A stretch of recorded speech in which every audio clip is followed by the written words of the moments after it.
तो बात की एक बात यह कि ये नीट परीक्षा करवाने वाली एजेंसी ने ये जिद क्या पकड़ी हुई है कि कुछ बता रहे हो कि कुछ गलत नहीं हुआ।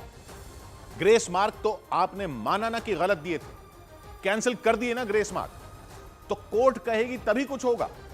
कोर्ट ने नहीं कहा होता तो आप वो भी चलने देते।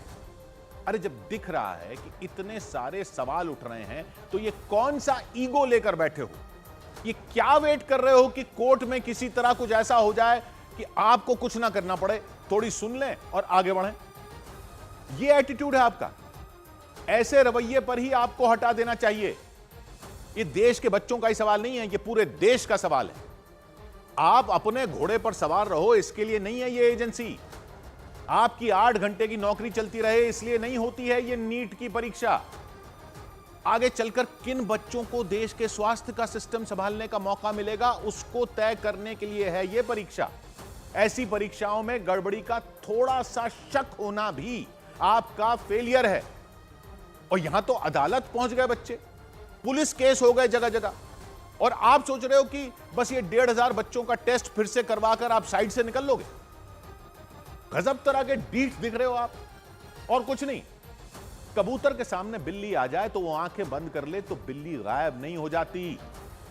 आपकी काबिलियत पर लानत दे रहे हैं लोग, आपकी क्षमता पर सवाल उठा रहे हैं, लेकिन सवालों पर जब आप कहते हो कि कुछ हुआ ही नहीं, तब तो सिर्फ काबिलियत पर नहीं, सवाल नियत पर भी उठेगा ही। मजाक नहीं चल रहा ये।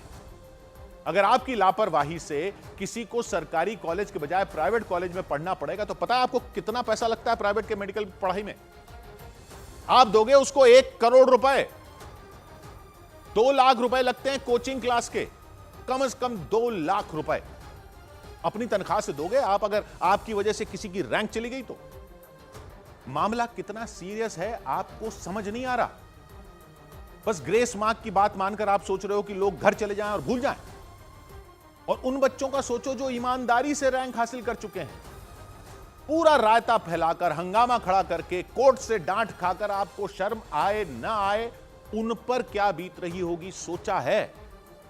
और अगर एक केस भी सही निकला, अगर कोई एक भी ऐसा मेडिकल कॉलेज में पहुंच गया जिसको पेपर पहले मिल गया हो, जो अपनी काबिलियत के दम पर सरकारी कॉलेज में नहीं पहुंच पाता, तो उसकी जिम्मेदारी आपकी नहीं तो किसकी है?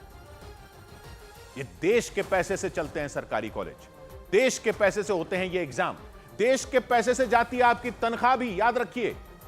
कोर्ट की लताड़ के बाद ही करेंगे, ये वाली जिद छोड़िए। ये जो सड़कों पर आपको लताड़ा जा रहा है ना, इसको खुले दिमाग से सुनिए और बिना चेक किए ही मत बोल दीजिए कि कुछ गलत नहीं हुआ। साख आपकी तार तार हो चुकी है, इन चिथड़ों को अब उठाकर रफू कर लीजिए। 100 बात की एक बात।